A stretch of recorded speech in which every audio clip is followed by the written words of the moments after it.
Welcome to a community conversation of the Lorentzsen Center for Faith and Work, a program of the Offutt School of Business at Concordia College.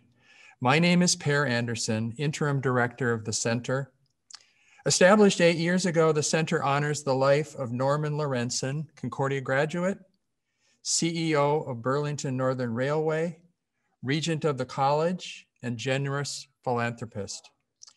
The Center seeks to advance integration of faith and work in the support of the vision of the Offutt School to serve society by preparing ethical leaders who are confident, curious, and globally competent. We gather this evening for the third conversation in a series on good work and its future toward respect, engagement, and meaning. With the social teaching of the Evangelical Lutheran Church in America, we seek through this series to understand good work and its future for all, including future generations.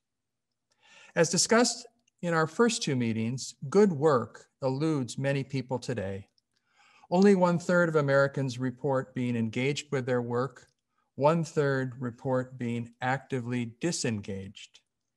How can people of goodwill come together to improve work for all?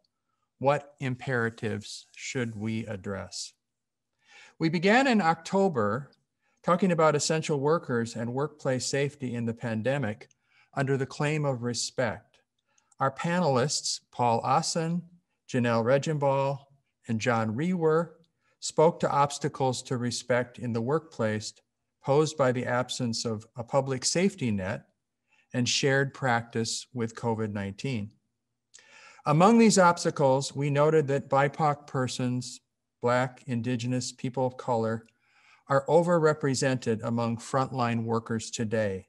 Their rates of coronavirus infection double that of white Americans. This disparity correlates with another, that BIPOC persons make 75 cents for every dollar that white persons make. This is the national average according to the Department of Labor. In the state of Minnesota, where we are, the number drops to 70 cents. As Pope John Paul II observed in the landmark encyclical Laborum's Exercens, quote, "A just wage is the concrete means of verifying the justice of the whole economic system," unquote. Why is this? Because wages are the way most people support their needs. Some essential worker challenges we have learned point to enduring realities of our socioeconomic system.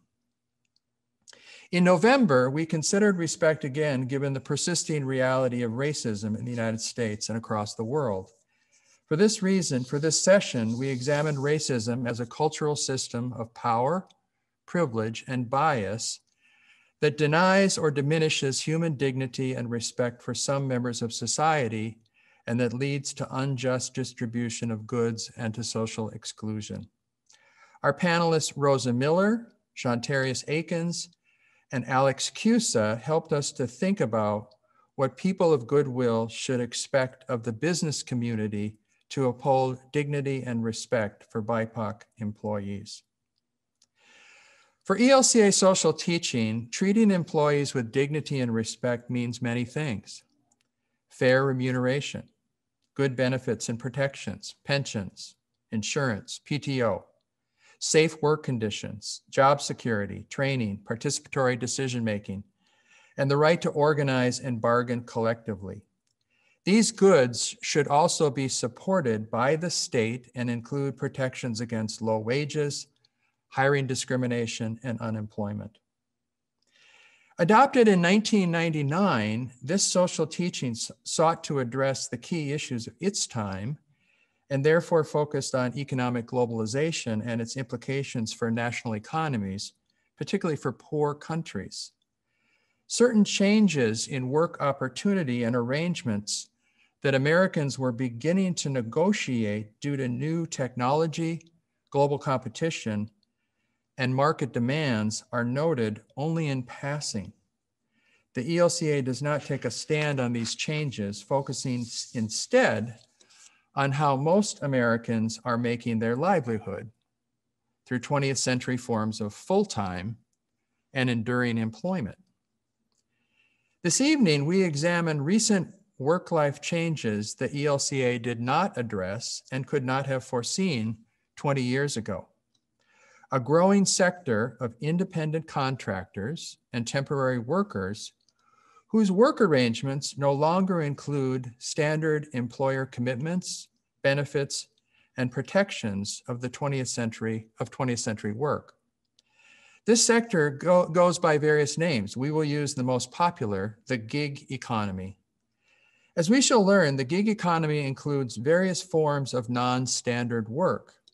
Together, these jobs reflect a major shift of risk and costs from employers onto solitary workers. This shift from security to precarity may stem from globalization and technological advances that now pressure companies to be adaptive and to change up their workforces quickly in response to ever-changing forces and markets. In any case, gig work differs significantly from standard forms and appears to be basic to the future of work in the United States. To evaluate this trend, we will consider again respect, but we will also think about the quest for engaging work. Americans love autonomy and independence, and gig work can be engaging and rewarding. Across surveys, 2/3 of non-traditional workers report being satisfied with their work arrangements. But as the pandemic reminds us daily, authenticity and self-reliance can be thwarted from many sources beyond our control. Protection from need, failure, and harm depends upon others. We all need help at some point in our work lives. So, are current forms of gig work good work? If not, what should citizens, employers, and employees do to improve them? Tonight, we are fortunate to have panelists who can speak to these three roles and perspectives. Dr. Shelley Stewart is director of the Future of Work initiative of the Aspen Institute, a nonpartisan program based in Washington that examines the challenges of workers in the 21st century and proposes innovative and responsive policy solutions. Dr. Stewart is also a postdoctoral researcher at the Fair Work Foundation based at the Oxford Internet Institute. As an economic sociologist, she studies the changing nature of work in the US and beyond. Following graduation from Harvard College, Dr. Stewart taught middle school science on the Pine Ridge Reservation in South Dakota through Teach for America. She received a PhD in sociology from the University of California at Berkeley, where her dissertation focused on precarious and insecure work in oil and tech industries. In fact, her fieldwork included research in the Bakken. Joe Raso serves as president and CEO of the Greater Fargo-Moorhead Economic Development Corporation. He has spent more than 27 years leading business development organizations in 6 US cities. He has broad experience in downtown, rural, and metropolitan economic development, especially workforce, existing industry services, business attraction, and innovation and entrepreneurship. Mr. Raso's work on downtown and commercial district revitalization has been recognized through a National Main Street Award. His workforce and existing industry programming have also been recognized nationally. He has led and collaborated with others in several original contributions to workforce development. Mr. Raso speaks frequently on workforce, innovation and entrepreneurship, and business retention and expansion. He does basic education professional trainings annually for the Kentucky Institute of Economic Development. Willie Solis is a Shipt shopper similar to Instacart, if you don't know Shipt, who lives in Dallas and is a lead organizer for the Gig Workers Collective, which organizes and advocates for online platform workers across the US. Workers who, by the way, use Facebook and other social media to undertake collective action. Since 2008, Mr. Solis has operated his own construction business before signing on with Shipt in late 2019. Following a company pay cuts soon into employment, he began organizing Shipt shoppers through the Shipt list that quickly reached thousands of members. Over the course of the last year, Mr. Solis has organized various worker actions and secured significant results, including PPE for hundreds of thousands of Shipt shoppers and repayment of misappropriated tips. While he continues to shop for Shipt and other businesses of its kind, Mr. Solis now feels called to organizing and advocacy and works with allies in organizations such as Human Rights Watch, MIT, and coworker.org, a global worker advocacy group. His passion and impact for worker power and justice have garnered coverage by 10 national news organizations over the last year. Welcome all, and thank you for being with us tonight. We will begin now with some remarks from our panelists, followed by conversation between them, and then we will open up the line for your questions. We're going to begin with Shelley. Thank you. Thank you, Per, and thank you to everyone here listening, as well as to my fellow panelists. I'm looking forward to the conversation that we're going to have. So we hear headlines about the gig economy all the time. Just in the past month, there's been headlines like demand for gig workers is soaring during the pandemic. Gig work is here to stay. Delivery apps are powering a new gig economy, and even how the gig economy undermines children's development. Most commonly, these articles are referring to project-based work that's arranged through a smartphone app, including rideshare apps like Uber and Lyft, and delivery apps like DoorDash and Instacart. And although smartphone apps allow us to find work in new ways and find services in new ways, and the pandemic has heightened the awareness of and people's reliance on these apps, the idea of short-term and project-based work is not a new phenomenon. The term gig was originally used in the context of jazz musicians shortly after the turn of the 20th century. And just as musicians play a show here and a show there, an app-based worker may make a food delivery here and provide a taxi service there. Despite the focus, though, on app-based work, the gig economy is part of a much larger trend toward more individualized, task-based work, with more risk that's carried by individuals and fewer protections for workers. So this evening, I'm going to explore this trend just a bit, providing some information on the scale and nature of gig work in the US today, and give an overview of some of the challenges that it presents for us. So over the last 50 or so years, we've seen this shift in risk from large corporations on to individual workers. As globalization, advancing technologies, and changes in corporate governance have led businesses to prioritize short-term profits, many companies have come to see workers as a cost to be cut rather than the source of profits, kind of the center of their business. And with that, short-term, subcontracted, and gig-type work can reduce costs. Workers can be easily hired, they can be quickly fired, and are typically not covered by the same legal workplace protections nor owed key benefits like health insurance or Social Security contributions.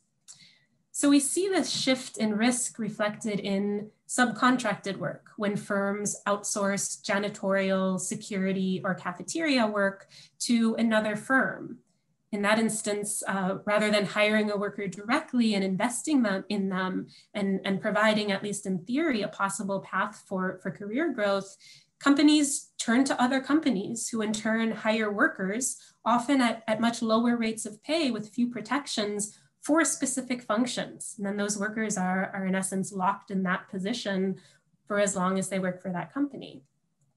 Another case of this shift in risk is temporary staffing agencies, which can, in some instances, provide short-term coverage for key duties for a firm, but have increasingly become a long-term solution, where workers, again, are locked in positions with low pay and few benefits.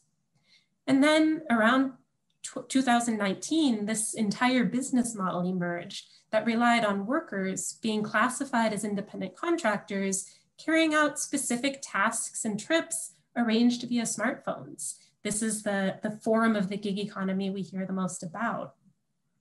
Each year, more and more people are engaging in these types of work. Sometimes it's by choice and often it's by necessity. And most commonly, it's to supplement more traditional income sources. So let's dive a bit more deeply into, what is the gig economy? What is this work? The broadest definition is that it is work outside of long-term, permanent, traditional employee-employee relationships. This is a definition that defines gig work by what it is not.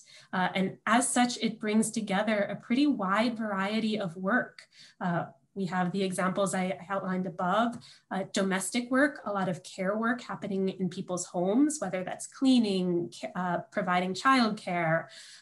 Different types of domestic work is often done on a project-based basis, independent contracting basis, often under the table or informally. We also have high-end freelance professional services, graphic design, technology and business services, much personal care, hair cutting, hairstylists, many are independent contractors as well. And so we have kind of in this world of work outside of traditional permanent full-time employment, a really wide range. Many listening probably have either side hustles as gig workers in some form or another, and some are likely to rely on it for their full income as well.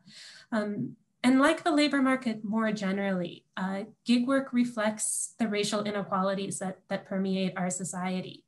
So Black and Latinx workers are overrepresented in low-wage, temporary, and subcontracted work, as well as rideshare and delivery platforms. At the same time, well-paid independent contractors, these are the freelancers offering professional services most typically, are disproportionately white.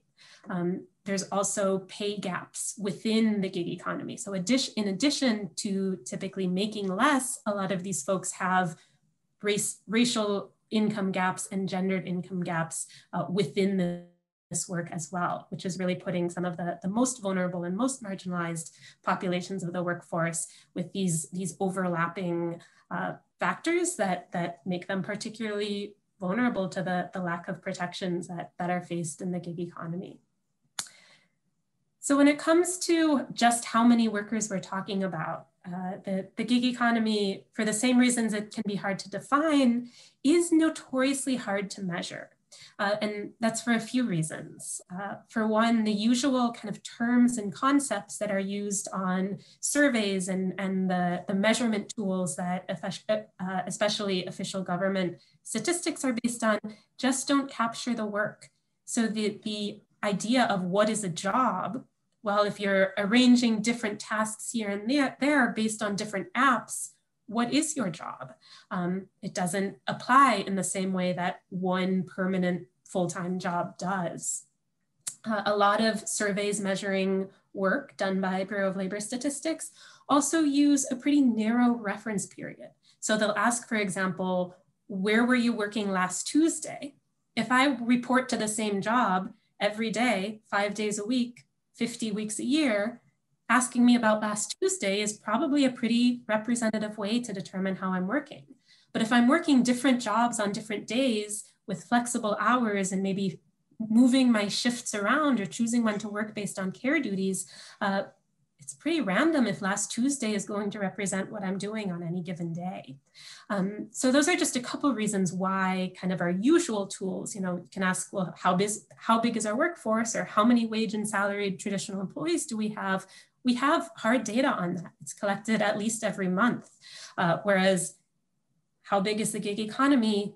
You hear a lot of variation. You hear everything from it's taking over, it's going to be more than half the workforce next year, to it's not really anything, we shouldn't be worrying about it, it's less than 1%. So that the number and kind of the reason for all of that variation depends on the different definitions that are used.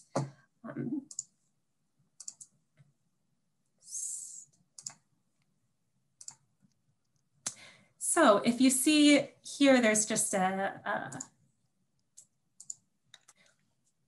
there it is. A quick overview of kind of the different definitions and what the key measures are. So the first is those who rely on gig work or non-standard work kind of in any capacity.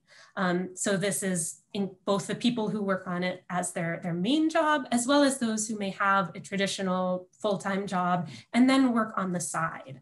And that's about 1 in every 3 people in the US today is doing that on some capacity. So I'm a director of a program in Washington, DC full-time. I also teach a course for a university. That is my side gig. Other people may work as teachers and then deliver groceries on the weekend. So those people would be counted in that 1 in every 3. And then we have those within that, we have the subset who are relying on this type of work for their main job, so for their primary income. This is the source of support for them and their families. And this is about 1 in every 10 workers in the US. And that portion has actually remained pretty stable over time. So where there's been pretty rapid growth in the supplemental work, the portion of the workforce doing gig work as their main job has been pretty stable for about 30 years. And then lastly, looking at those online platforms, Uber, Lyft, Instacart, DoorDash, things like that. This is about 1 to 2% of the population. It's actually gone up a bit since I've put together this slide last year, and that's reflecting just how much rapid growth there is here. So 1% may not sound like much, but considering how much growth there's been, it's really worth paying attention to.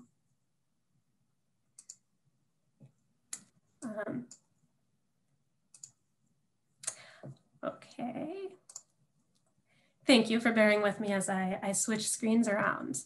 And so if there's more questions and more information on some of these data questions, the Future of Work Initiative, which I direct, has put out the Gig Economy Data Hub. So that's gigeconomydata.org, which walks through all of this information in much greater detail. And then finally, I just wanted to turn a bit of attention to some of the challenges faced by workers and the question of why we should care about this. And I think Willie will dive a bit more into this and share some of his perspectives, which I think are incredibly valuable and will be able to speak much more directly than my kind of analysis of the data. But as an overview, many of these workers face unpredictable income, whether it's high-end freelancing or the lower wage forms of gig work. There's a lot of income volatility and a lack of predictability. That becomes especially hard among the lower wage segment of this workforce. And wages are often lower than people realize because there's very little transparency. Benefits are not included, taxes are not withheld, and expenses are not covered. All of that is different from the case of traditional employees. So take-home earnings are typically much lower than initial pay. And especially when companies will put forward pay rates, it's that initial pay they're talking about, which itself is often quite low. You take into account these other factors and it's a real wage problem. And then at the heart of a lot of these work arrangements is the issue of classification. So workers are classified as either employees or independent contractors, with employees being covered by labor laws, such as those guaranteeing a minimum wage, providing protections against discrimination. And independent contractors are not eligible for these. They, by definition, perform specialized services and have the right to control their work conditions, but then are not owed those same protections and benefits. And misclassification happens in cases in which workers are not exercising that level of independence, don't have the control over their wages and their working conditions, but also are not getting the protections and benefits of employment. And that would describe a lot of work being done in the gig economy now, where companies are exerting pretty high levels of control over workers, when they can work, what their pay rates are, when they're incentivized to work, and at the same time, they're not getting essential protections. And the pandemic we've all been living through for the last year now has exacerbated and drawn attention to many of these challenges. So the lack of health coverage and paid leave has had direct and drastic impacts on workers' health. And the Pandemic Unemployment Assistance Program, which was part of the CARES Act, made gig workers eligible for unemployment insurance for the first time. Its delivery has faced many challenges, and it remains a short-term and under-resourced program. In addition, during the pandemic, although the demand for delivery services has gone up, more people are ordering takeout delivered to their homes, more people have gotten grocery deliveries on a regular basis, the supply of workers seeking jobs has gone up even faster, meaning fewer delivery jobs are actually available to workers, even in the context of increased demand. And due to the way that algorithms shape pay per delivery, wages have actually fallen. So at a time of great need, there is less of this work available, it's paying less, and more people are counting on it, which is sort of this recipe for a really challenging set of circumstances for a lot of gig workers today. All of that said, and all those challenges being incredibly difficult and incredibly real, there is a path forward. And we can promote security in all work, whether it's arranged via an app or a phone or a handshake. It needs to be part of a comprehensive recovery and rebuilding of the labor market and a rebalancing of power between workers and companies, pushing back against that shift of risk onto individual workers. So strengthened workplace protections, including those that address wages and worker safety, along with adequate and security enhancing essential benefits, can go a long ways to restoring some of that balance. We, of course, also need to address classification so that those benefits and protections that we have strengthened are available to all of the workers who should qualify for them. And we also need policies to support true entrepreneurship and small businesses who employ about half of workers in the US and who are disadvantaged by large firms cutting their labor costs through these different work arrangements. So as we think about the future of work, there's challenges now and they may well continue, but ultimately it depends on the decisions that policymakers and business leaders and consumers make today to shape the work of tomorrow. So with that, I'm looking forward to our conversation, and I believe, either hand it over to Per or right to Joe. Yep, thanks, Shelley. No, and I also know you're working on some very large scale policy proposals, and we look forward to hearing what those look like, particularly at the front end of a new federal administration. So we'll turn now to Joe. Welcome, Joe. Hi, Per. Can you hear me okay? Are you able to hear me? Okay, yep. Fantastic. Well, thank you, and thank the Lorentzsen Center for having me along with Shelley and Willie to talk about this, really important topic. I think I'm going to probably spend most of my time talking about what Shelley noted when she broke out the gig economy in these different segmentations, and that third of the economy, possibly 10% and then 1%. I'll probably be focusing more on that 10 to 33% in terms of my comments, partly because I believe that some of the solutions or the awareness of the challenges for that part of the gig economy, if we can address, I think it's going to help workers throughout the gig segmentation that we have. And I think I'm going to use my time to maybe draw some timelines kind of based on my experience in economic and business development to help piece some of this together, again, from more of an environmental systems perspective that I've seen in economic development and business development. I'll start with maybe a little personal story. I was 8 years old back in 1977, and I remember my mom having a couple quick conversations with me. She said, Joey, if the phone rings, and when I say I mean singular because we had one phone in our home. If the phone rings and it's somebody you don't know, and we're not home, don't talk to them, hang up. I don't want you talking to strangers. And she said, and when you're outdoors playing, make sure that you're not going up to a stranger's car and having a conversation with a stranger in their car. And I'm thinking in about an hour or so, I'm going to be taking my phone and communicating with the stranger and then leaving my office and going down and getting in that stranger's car to go home. So You know, a few years, 20 years later, things changed quite a bit in terms of the technology that has allowed for some of the things we're talking about with the gig economy. And obviously the technology is important, but it's really more than that. I think there's some underlying constructs here that are important for us to talk about, and I'll share with those listening. You know, I want to jump forward 20 years from the 1977 timeframe to 1997. And that was the first time I had what I would call a job in economic development. I've been doing this, as you noted, about 27, 28 years.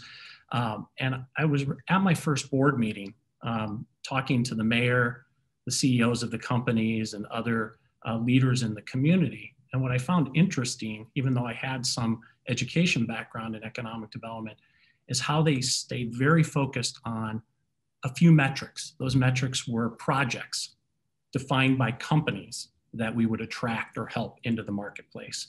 There were things like how many jobs were these companies going to add? What was the additional tax base? What was the CapEx? What was the new square footage? And it dawned on me at that time, and it took a little bit, but I thought to myself, why are we focusing on these measures? So I did a little research, and I realized that back in economic development, the modern focus on economic development started back in the 1950s. And doing some research back in that time, I found an article on an economist who won the Nobel Prize in economics, a gentleman by the name of Ronald Coase. And Mr. Coase won his Nobel Prize by theorizing that the company or the firm was formed to help to lower transaction costs. Shelley talked a little bit about that in her statement about kind of the sharing of risk or costs. So really, when you take a look at economic development from the 1950s, and I would say even up to today, a lot of the focus has been on the company, not the individual. And back in the 1950s, our workforce for the United States was around 60 million people in the workforce.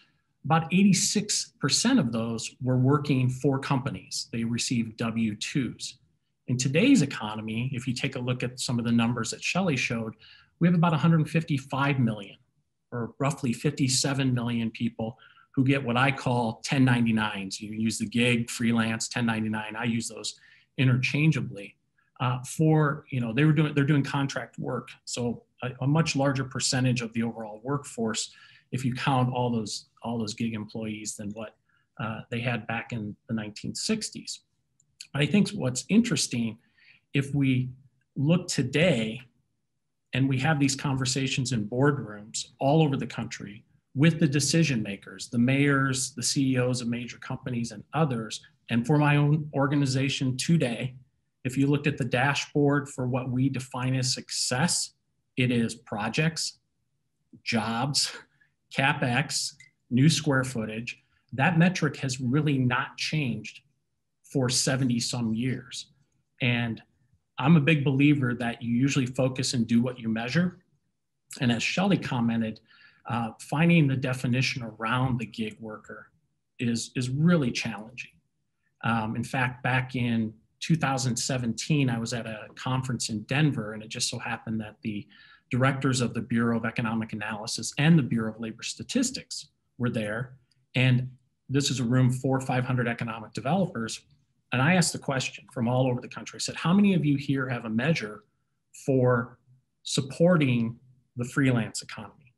1099s, gig workers, broadly defined, but in my work, it was less the local, let's say, delivery app worker and more of those individuals who were living in a marketplace and working for companies all over the country, but they didn't have a shingle out with their company name. They were working in co-working facilities and other places. And not a single hand went up.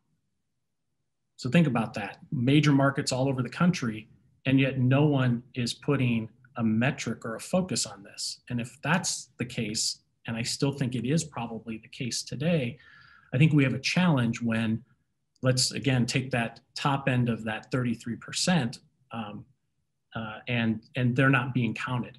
So when you're sitting around a board table with the leaders in your community, coming up with your strategies and your plans, if you're not talking about those, that part of our overall economy, it becomes very challenging. I think to even have the conversation more broadly. So I'm hopeful and I'm thankful for this conversation tonight, because it's been something that's been on my mind, and I've been having lots of conversations within economic development about, because I think if we can start to shine a light on the value of the gig worker and what is missing or where there might be challenges for him or her in their work, and then starting to do it at, I know there's federal policy, state and local. I'm a big believer that things first happen at a regional level. And how can we in our region, or those who are listening in their communities, start thinking about this and having conversations of what we can start to do. When I had the conversation with the directors from BEA and BLS, their comment to me was, we have this data at a national level. Forget, the I guess more refined definition, but at a macro level, we have this data, but they don't have it or weren't able to provide it at a metropolitan level or a county level where we could start to dig into it a little bit more. So there definitely is a data void that we have. And like this conversation was a few years ago. I don't think it's been addressed since then. And I think we need to spend some time on that. But I also think it's really important when we talk about this part of our economy. And, tonight we're talking from a higher education institution about this topic. And I know there's some statistics out there that I saw recently where up to 90% of all freelancers wish that they had in their formal education some discussions on this topic to better understand what it means to operate as a freelancer or a gig employee. And what are the skill sets? What are the things that you should be concerned about or maybe see as an opportunity? And that's not happening. Maybe that's an opportunity for Concordia or other higher education institutions to see that as an advantage of their teaching. For one example, I think Shelley talked about what I would call market safety nets as people are transitioning and their income levels are changing. What is a market, whether that's a community, a state, or a nation?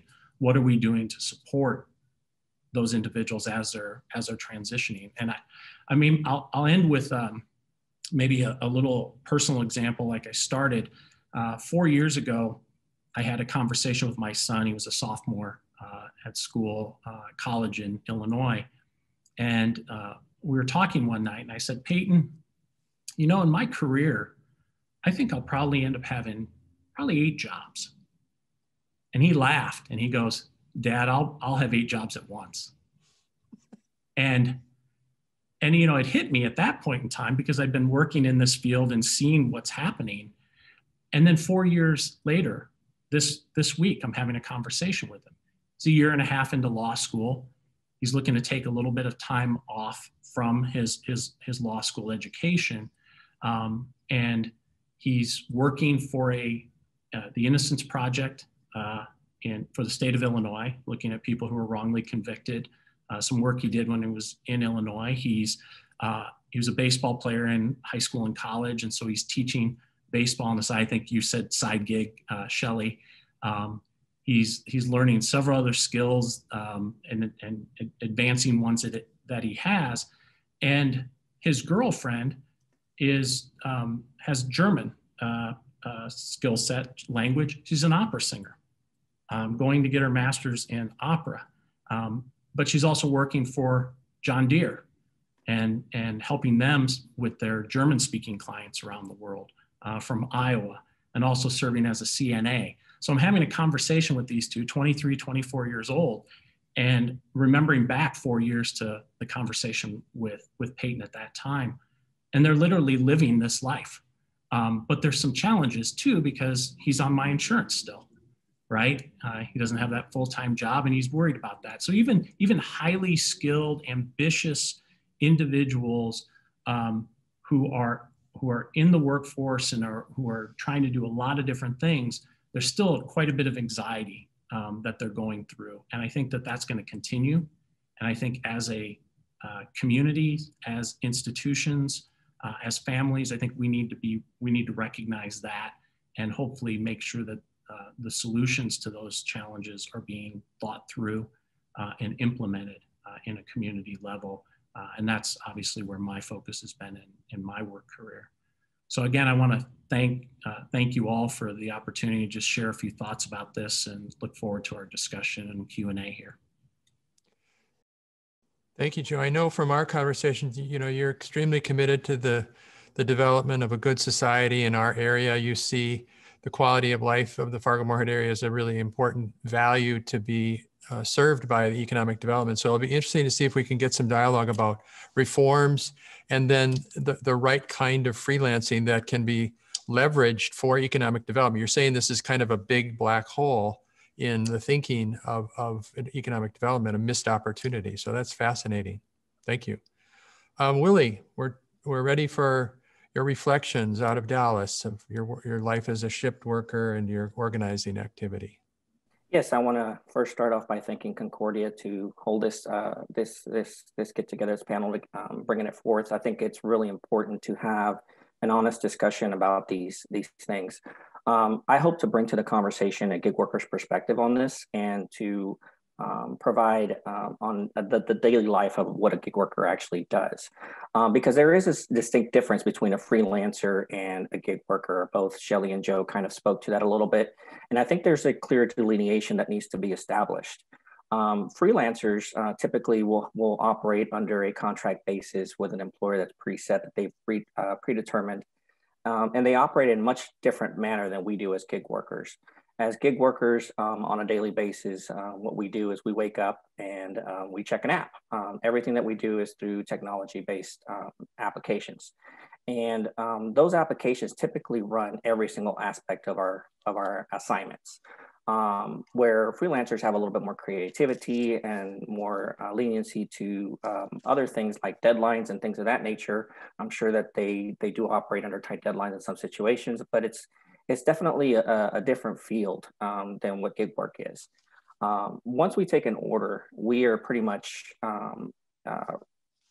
dedicated to that specific order and to accomplish it in a certain amount of time, for a certain amount of price that's been allocated for us on the app itself. And so once we go outside of that, whether it be that we're running late or whatnot, the rating systems typically do affect us quite a bit. And so there is some drawback in our earning potential based on performance, which I think it's imperative to understand that happens in just about every single employment application or relationship. But the reality is that the way that these apps control the data, the flow on how we are measured, or the metrics that we are compared to, are really opaque to us. They're not clear, transparent, so we understand what it is that we could do better, why we received a negative rating, or why our earning potential has been damaged for the next week or month as we try to get our ratings back up. So gig work is really set up to be a solitary type application where we typically work in from our vehicle, and we work by ourselves. And this is another interesting thing about the gig economy and supposedly us being completely independent. Through policies, the gig companies control our daily activities. With that, basically, I am not able to bring a subcontractor with me, or a family member with me, or someone that I've run backgrounds that I'm fully responsible for on my tasks. And the reason I'm not allowed to do that is because even though on our contract it says that we're allowed to do that, through policy, the gig apps say that we cannot, or we will be deactivated. So we operate under strict guidelines and rules that are not really set forth in the contract, because seemingly it would violate the independence relationship. But through policy, it's a different measure. The biggest question that comes into play during these times is, what does a gig worker contribute to society as a whole during a pandemic, I would think. One of the things that has been, since the beginning of the pandemic, that has kind of risen our profile has been the fact that we are absorbing a lot of the risk that's involved with going to the grocery stores or fast food restaurants to complete daily tasks for individuals, transferring that risk to us. A lot of times, I've been called a hero, and I'll be honest with you, I don't like that title or that word being used in reference to us, because we understand that we're getting up every day to do this work, and we do it willingly. So to hail us as heroes, I just think it's a little bit too far. But that said, it's appreciated that the society as a whole views us in that perspective, and it's definitely appreciated to be, by the customer's standpoint, being treated in a nice way for it. But the real risk here is that we are the ones that are taking the risk of becoming ill during the pandemic, and the costs that are associated with protecting ourselves is being transferred over to us. The gig companies provide the very minimalistic PPE that's available. Like I'll make an example here. A 6-ounce bottle of hand sanitizer is supposed to last me a month. If I use it the way that I'm supposed to and basically sanitize my hands after every single assignment, that bottle of 6 ounces is only gonna last me a couple days. That's just the reality of it. And so we have to subsidize that by basically our earnings, and we have to purchase our own. When it comes to masks, these companies are now providing us one a month, shipped to specifically. And while it's reusable, you run into sanitary conditions that you really don't want to be using the same mask every single day. So again, it's being transferred over to us. And we don't have the social safety nets that everybody else does. Should we get sick, that is totally on us. We have to pay for our own doctors, our own healthcare, and we have to assume that, understanding that our pay is below par. We try really hard. I know that I do personally to make sure that I take every opportunity that I can to protect the general public from becoming ill or transferring the virus to them. But the reality is that these costs are very, very burdensome on us. And one of the things that we like to bring attention to or draw attention to is the fact that no matter how much we ask for these things in the beginning, is the fact that these gig companies did everything that they could not to provide it. I personally emailed and called Shipt and Instacart and various other apps trying to get them to respond. I know several other gig workers that did the same thing. We get canned answers saying that we're independent contractors, and that was pretty much the end of it. It wasn't until we actually started drawing attention to it in the media and in the public that we started getting some results. Once we started getting results and they started making commitments, it was just a matter of waiting for that PPE and those basic protections to come our way. But again, it's very minimal at best. So I think it's really important to note that these conditions have become such that we feel that we didn't have any other choice but to organize. We had other situations with pay and basically our tips being misappropriated, where we felt that we needed to come together and collectively bring forth the issues. The biggest challenge that we faced was trying to get an audience for our issues. We felt like in the beginning, we were marginalized and minimized for our efforts.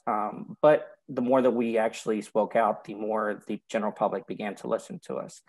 And I think that was really important in drawing attention to the fact that we are very underrepresented in this conversation. As gig workers, our voices are only as powerful as we want them to be and as loud as we get. If we don't do those things, then we are completely ignored. And so one of the lessons that we've learned is that by doing this work, we're able to effectively engage these companies to basically come to the understanding that they must address these situations and issues. Do we get everything that we want when we want it? No, obviously not. But I think it's really important that we continue our work to continue to organize and continue to draw attention to these things, because as gig workers, being misclassified is a huge challenge that we face. Shelley spoke about it a little bit and kind of brought up some of the nuances with being misclassified. But from a worker's perspective, the misclassification is really impactful. And the reason why it's really impactful is because we don't, I said earlier, have those social safety nets. Should we get fired? Should we get sick? Should we get in an accident? The total liability and risk is transferred to us. And that's a heavy, heavy risk for us to carry for a few dollars. And the other big challenge that we have with that is that there's different municipalities, different regions of the country, and there's different pay associated with what we make.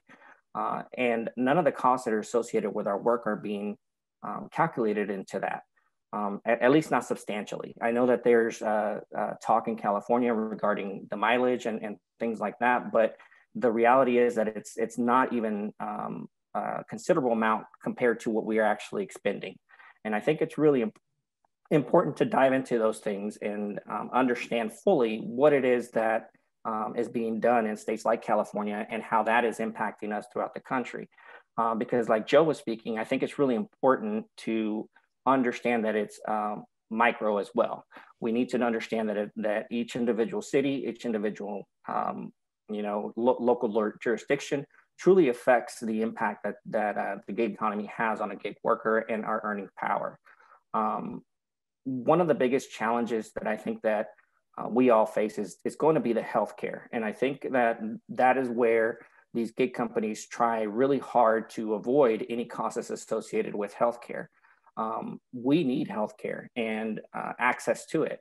The models that are being put forth in the state of California specifically do not cover as much as they claim that they do. I'm speaking specifically to Prop 22 and how that has been written into an exemption of law. Through that exemption, these gig companies are offering 82 or 83% of a stipend to, or a subsidy to basically cover the premium cost of an insurance health plan.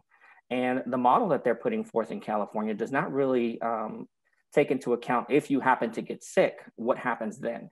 You will lose your subsidy because you weren't able to complete a bare minimum amount of hours of either 15 or 25 complete work hours.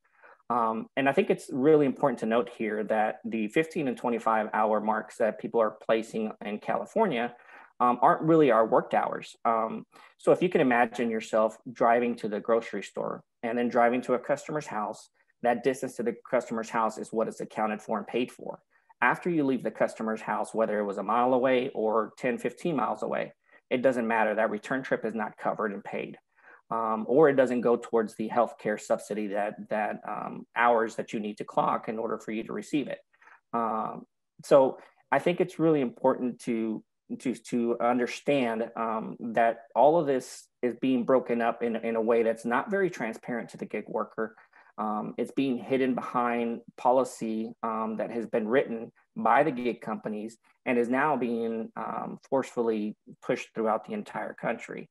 I think it's really important that we have an honest discussion about those things and understand the fact that it has very much of a social implication and that the states are actually the ones that are we all bear the cost, even if you're not a gig worker.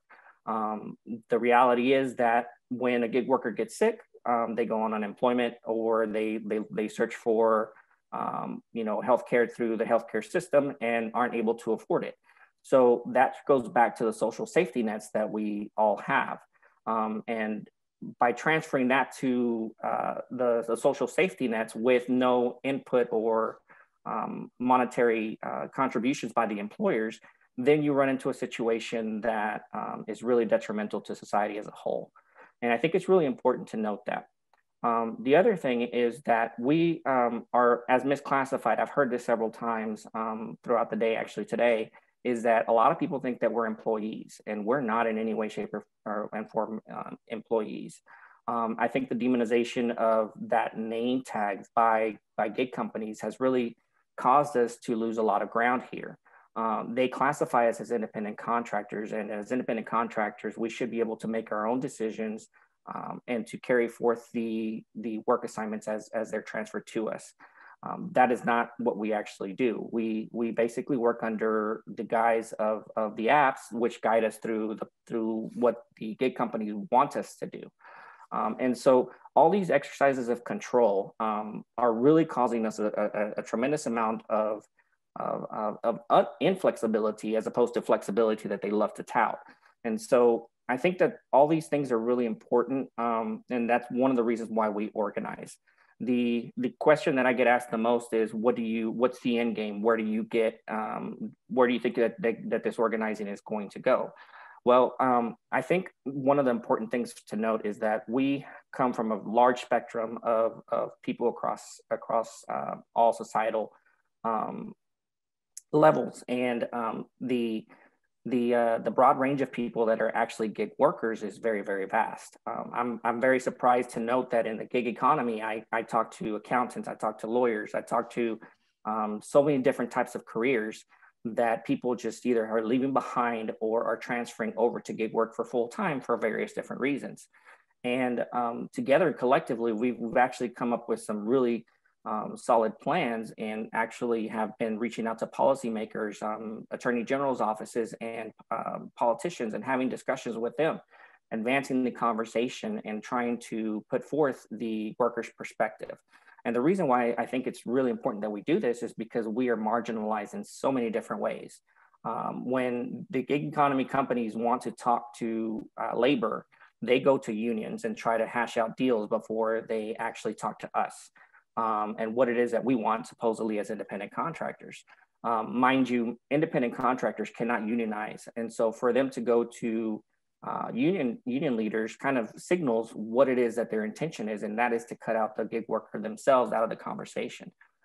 So that is why we actually come together and speak out. One of the biggest things that I want to draw attention to is the safety that's involved in gig work. We carry so much liability that some of us have actually lost our lives. This past month in Texas, in Dallas, actually, in our Metroplex area, we've lost a couple of people due to crime. And without getting into specifics of that, because I don't want to spend too much time or glorify that, the reality is that we do carry that type of risk. And it happens on a daily basis. And there is nothing that these gig companies do in order to respond to us when something like this happens. We fend for ourselves, we provide for ourselves, and we rally around each other to help each other out. And I think that that is one of the most beautiful things about what it is that gig workers do for each other. But I think that this conversation needs to be advanced forward in a policy perspective so that we can finally eliminate some of these challenges. Thank you. Great. I want to invite our audience at this point to send some questions along. And while we're waiting for those questions, maybe it would be useful to open up the policy question a bit. You've said a lot, Willie, about misclassification. There's obviously a lot riding on that distinction there. And I'm wondering, why has this become a problem? And what are some of the things that are happening in your organizing, but also Shelley on the national level, to address the misclassification question? Either of you can pick that up. Anyone can pick that up. But is that a good place to start with a policy question and maybe even think about what is happening in California as a bellwether? Sure. I can jump in, and then we'll invite the other panelists as well. I think all of our comments spoke to how central the question of classification is in the precarity and insecurity of gig work. I would want to say so we need to address classification, and we need to do so in a way that protects workers' rights and benefits. It's also not enough to address that, because low-wage employment in this country is also a very big problem. Those are low quality jobs. If we were to take low wage gig workers who are independent contractors misclassified and have them be employees, they would be gaining certain essential benefits and protections, and they would be in a better place, but not in a good place. In a lot of places, a minimum wage job, especially with unpredictable hours, is not enough to support oneself, much less a family. There's still too much power in the hands of employers and not in workers. So as we go forward and talk about misclassification, I just like to sort of flag the broader issue of job quality is important.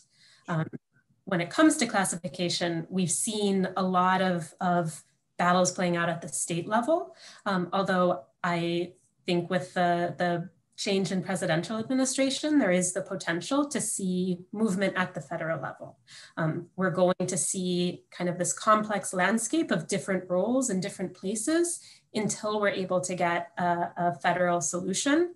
And I try to be optimistic that a federal solution can be in a worker-centered way with clear easy criteria that defines employment versus independent contracting.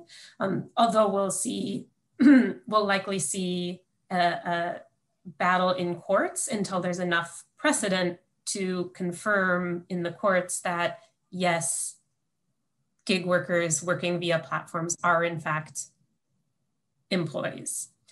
We're sort of several steps away from that point, but that's kind of the path forward. So if there's follow-up questions about some of the specifics in certain states, happy to dive into that, but I'll take a break there to see if Joe or Willie would like to share some thoughts. Joe, Willie, talk about on this point of misclassification. We do have a question that's come in that I'd like to ask, but let's resolve that. Yeah, I'd like to jump in. Shelley's absolutely right. Minimum wage is not something that's a position where obviously gig workers would like to be, because it is very difficult, even in the state of Texas, where we don't have income tax, state income tax as a major issue, and our cost of living is fairly low. But in other states where the taxes and everything else and cost of living is pretty high, I'm sure that is really, really going to be a major problem. The important thing to note, though, is that by having us misclassified, these gig companies are getting away with so much, and they're transferring so much of the cost and the burden on the gig worker themselves that we don't even realize and recognize that as a whole. If you ask a gig worker today, how much is your cost basis for doing your operation or your business, they can't answer you that.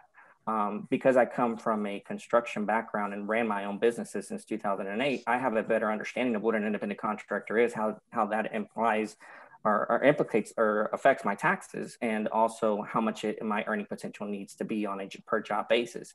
And so I dive down to it pretty deep and heavy. The average gig worker does not, and that's something that these gig companies are taking advantage of completely.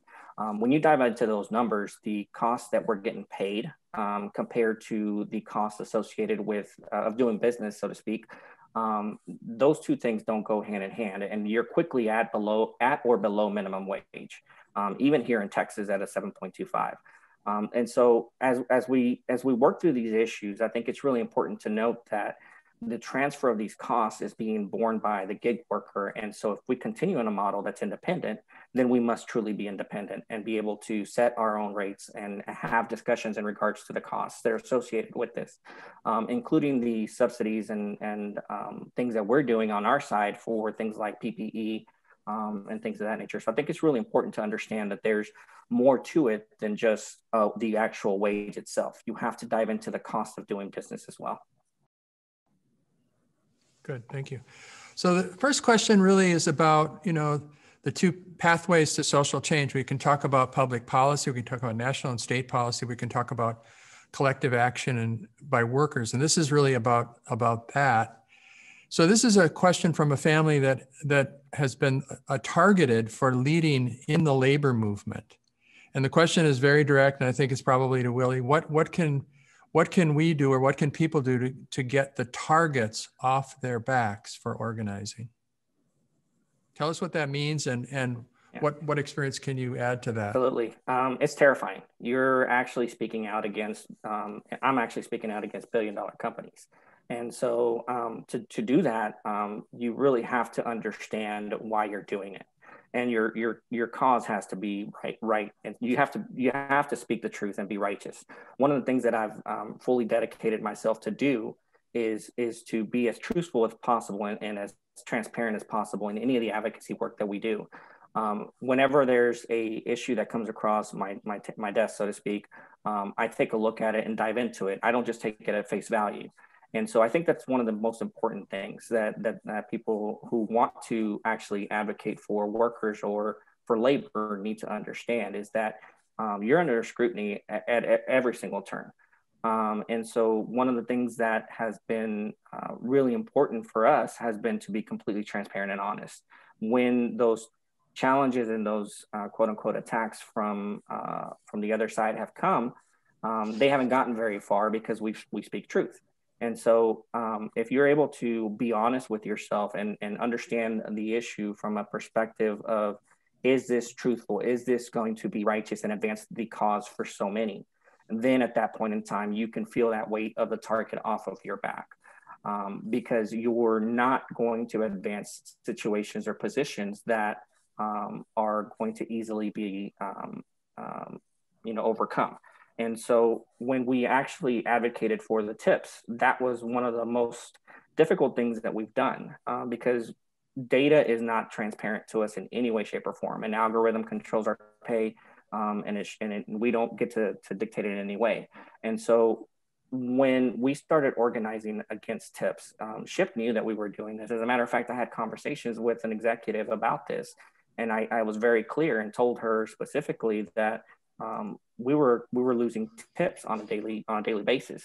And as we dove into those issues and they continued to deny it, once we went to publication, the Washington Post published something for us on that.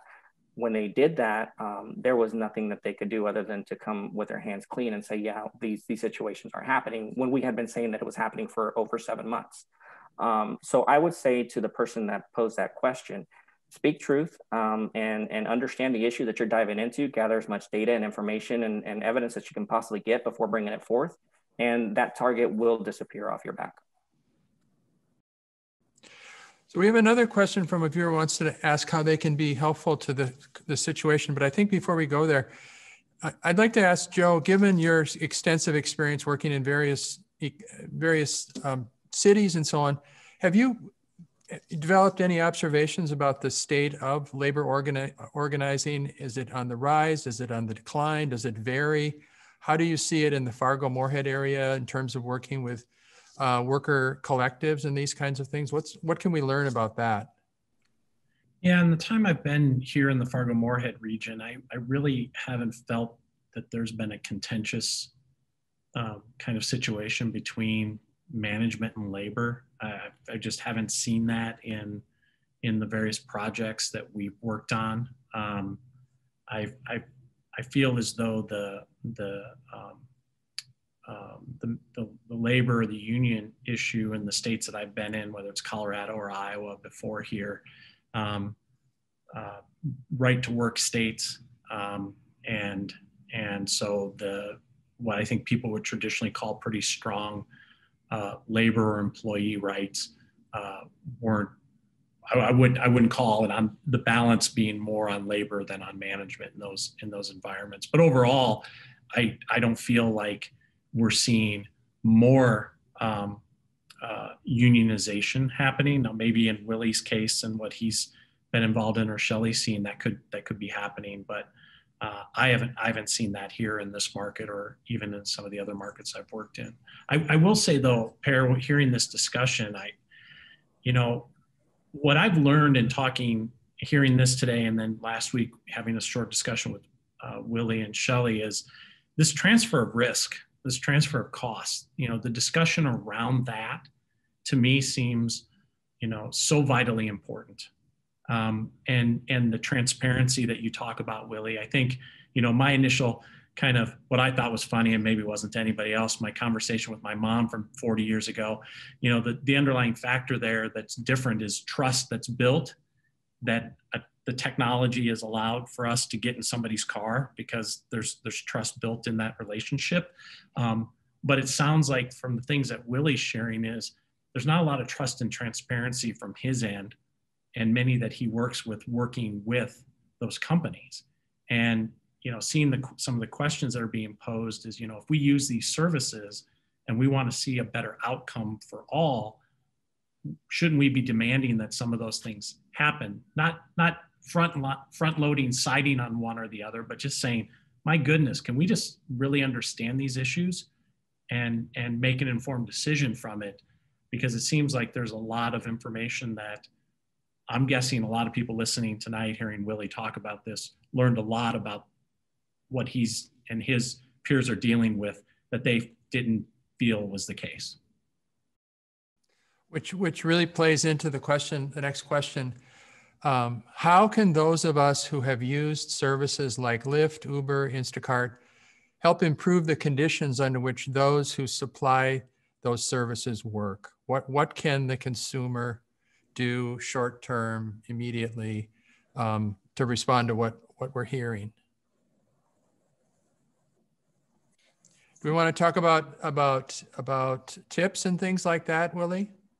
Because that's been a contentious issue with Instacart, right? And your own with Shipt as well. Right, and actually today, Amazon $61.7 million settlement with the FTC in regards to complaint in regards to tips. And that's for flex drivers on which is basically a gig app as well. And so transparency in tips, transparency in pay is a major problem for us. It's very a difficult conversation to have because there's nobody to have it with. The companies do not listen to us. If we're missing a tip, I email them and ask them, you know, hey, I believe I was given a tip here. Where is it? Their response is, you didn't get a tip, and that's all we're going to tell you. That's literally the canned response that we get, and it's a major problem because we know that these tips are happening. When you're talking to the customer and the customer has given you their contact information because they want to be they want you to be their shopper the next time that you go to the grocery store or what have you when they use a service, then those conversations are happening without the companies wanting us to have that conversation.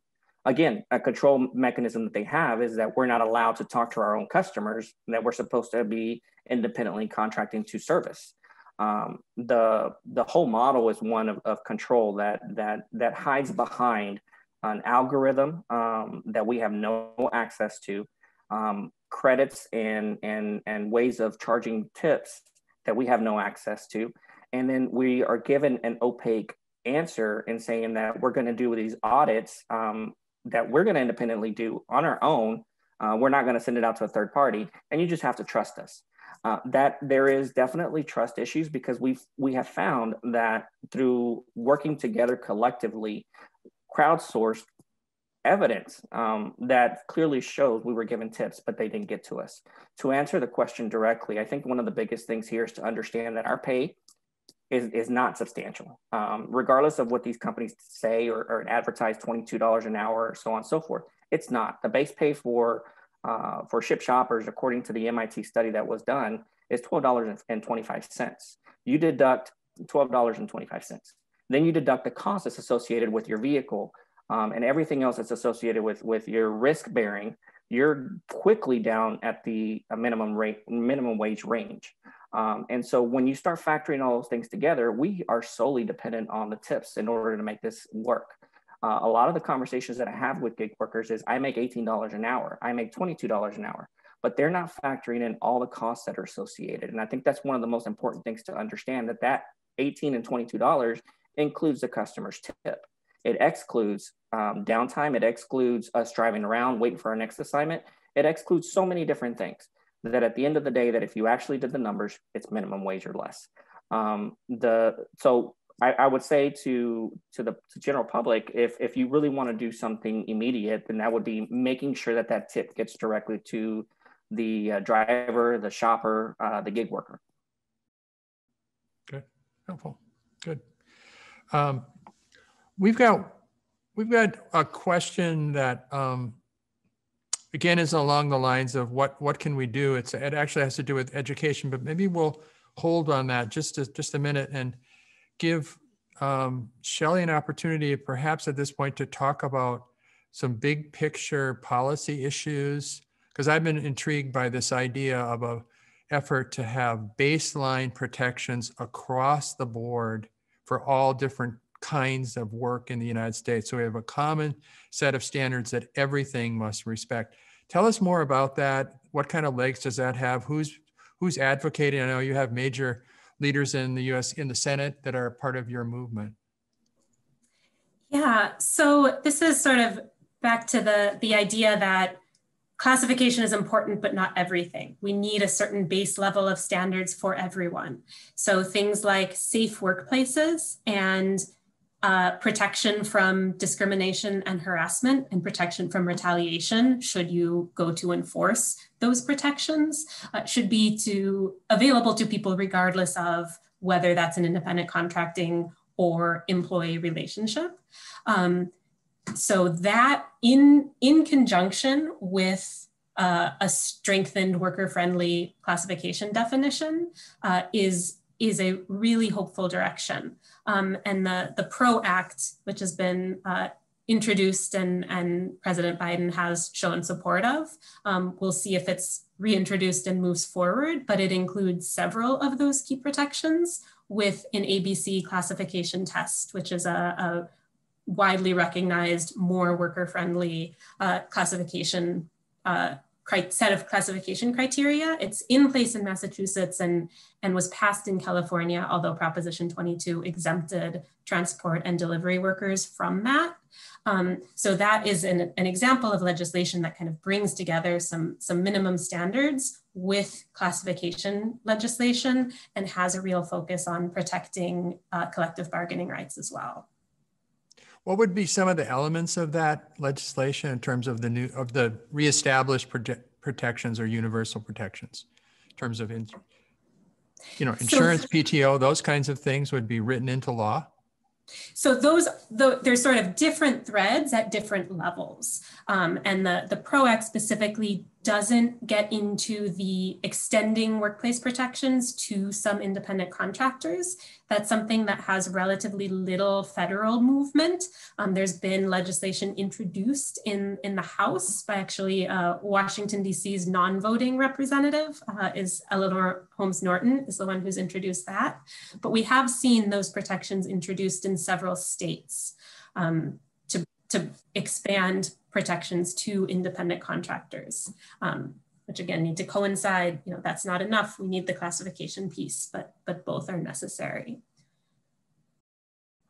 Okay. I just want to warn you, we're coming down to our last 10 minutes. I'm going to give you a few minutes at the end to make some closing observations, things that you really want us to take away. What are the key issues? What do we really need to think about? But let's go to the next question. And this is an interesting one. What can the college do to prepare students to handle the reality and uncertainty that the gig world presents, assuming again, it's here to stay? How do we present gig options in a positive light, especially to parents who are obviously worried about the employment of their children, of course? So, thoughts on that? Sure, I can jump in. I just saw Joe go off mute as well. So Joe, did you want to start off and then I'll follow up? Go ahead, Shelley. Okay, so when it comes to kind of equipping and getting students ready, I think there's a component of ensuring people know their rights and understand some of these questions that we're talking about. And so understand kind of what are the pros and cons of going out to work for yourself versus getting a job with a firm or a company. And also when might there be misclassification? A lot of people don't know that they're misclassified and don't know that they have rights that can be fought for. So that's a piece of it. And then with kind of seeing it in a positive light, I think that follows from some of that awareness because there's a lot of independent contracting work that is thriving, that contributes to our economy, entrepreneurs that then become small businesses or small business owners or employers themselves. Like that's a real path to stability and takes business skills and takes business smarts and having the kind of guidance at the college level to know, if that's a type of work that students are eager to do, that is great and they should be supported. And whatever kind of sector their interests may be in, that should be accompanied by some of those business skills. Along with kind of the knowledge and information about labor rights more generally is going to equip students to thrive wherever their career paths take them. And I think on the kind of positive light, public image of self-employed work more generally, that sort of follows from that first piece. But Joe, eager to hear your thoughts as well. Yeah, we'll call on the parent of gig workers. Yeah. Well, I almost feel like there was a softball thrown in there and it might have been directed for me, though I don't know if she was the one who asked this question. And that's my partner in life, Dr. Bree Langemo, who works at Concordia in the Offutt School of Business. And is the director of the Entrepreneurship Center, which was just stood up, and the creation of the entrepreneurial, I believe it's a minor certification that can go with your degree. And kind of to Shelley's point, I think, you know, there's management skills that are really important that Concordia does really well, and many higher education schools do well. But those are different than entrepreneurial skills. You know, problem finding, and the search skills that go with that. And there's curriculum that Concordia has had in place now that I think has been pretty successful from what I'm hearing at the dinner table. And so I sound like a homer with my comments here, but in economic development for 27 years, I've said for at least the last 10 that if communities could instill in their citizens an entrepreneurial mindset and what that means, and I think you've done it well at Concordia. You can prepare all citizens, students, families, companies for the changes that are in front of us. And so again, I applaud the business school and the college for jumping in on what I think is going to be really advantageous for Concordia long term. Yeah, I guess as an educator, I can add that, you know, the trends in higher education since 1980, well, and beyond, have really lent themselves to the idea of developing people that are prepared for disruption, change, working collaboratively, solving problems. That's coming front and center in the way we think about things. So the idea of living in an environment where your work is uncertainty is understood to be part and parcel of a larger world we live in, which is very, very subject to change as well. So I think that there's a lot that we could do to address that. Willie, I'm also thinking about you here, that, you know, you've told us again and again how you got into Shipt and you got into this work believing it was going to be something very different than what you've experienced. I mean, this is a powerful takeaway for me. Is that an accurate understanding, that you had a moment of realization that this is not what I signed on for, and now you're working with many other people to try to right that wrong? Yes, correct. So that's a fair assessment. When I first started in gig work, it was basically based on the premise that it was going to be short term and it was going to be a bridge to my next career path. Understanding being an independent contractor and being told I was going to be doing independent contractor work, I believed it to be my own independent business. That's the way it was sold by Shipt. Shipt still gives us access to materials that help us improve our business. That's what they continue to call it. And so as workers are coming into this, they're hearing you're running your own independent business, and they start thinking along the lines of, I'm an entrepreneur, I can do things on my own, and they don't understand fully what it is that a gig worker does and what an independent contractor is. And not having that understanding is what is really advantageous for the gig companies, because they are bringing in so many people from across so many different spectrums especially during the pandemic, and they're over hiring like crazy, and people are being sold a bag of goods that is really not the case. And so I think that through our advocacy work, it's really important to draw attention to that, and we strongly do, as we hear other gig workers come into the workforce saying that they're independent contractors and entrepreneurs and they run their own businesses. We quickly draw attention to the fact that they actually don't. And we do it in a way that's positive to encourage them. Our goal isn't to tear down these companies. Our goal is to advance the worker condition. We want to be a part of the solution. And so it's really important that we communicate that positively to a person that doesn't know what an independent contractor truly is. But when I hear people saying, I'm giving up my full-time work with pension or health insurance benefits, PTO, and all that other stuff that's associated with proper classification and proper employment status, when I hear those things, I mean, it really scares the bejesus out of me, to put it lightly, because at this point, people are giving up so much for so little. And so I think it's really important to basically have these discussions in a way that's appropriate, positive, and educational for the workers. Thank you. I'd like to give each of you 1 minute to make any final observations or recommendations for our audience about how they can continue their conversations about this subject tonight. Shelley, Joe, and then Willie. Sure. I think what's come across in all of our comments today is the potential for action, for collective action among workers, for consumer choices to be different, for policymaker action. So I find that really inspiring and would want people to sort of carry that forward and continue this conversation in everyday lives with fellow consumers, with workers, with others to inform and engage and start working together towards some of the future solutions that we've pointed to. Thank you. Thank you. And here I'd echo what Shelley said and maybe add, you know, awareness of the balance today between the traditional firm and employer and the individual as a company. And what it takes to support that in our economy. You know, we have a lot of companies here in the Fargo-Moorhead region who are established companies who have many employees who are contract employees within the region. So this is not new, as we've discussed. But I think looking more holistically at how this economy operates and making sure that we are transparent and we are understanding where those transfers of risk are.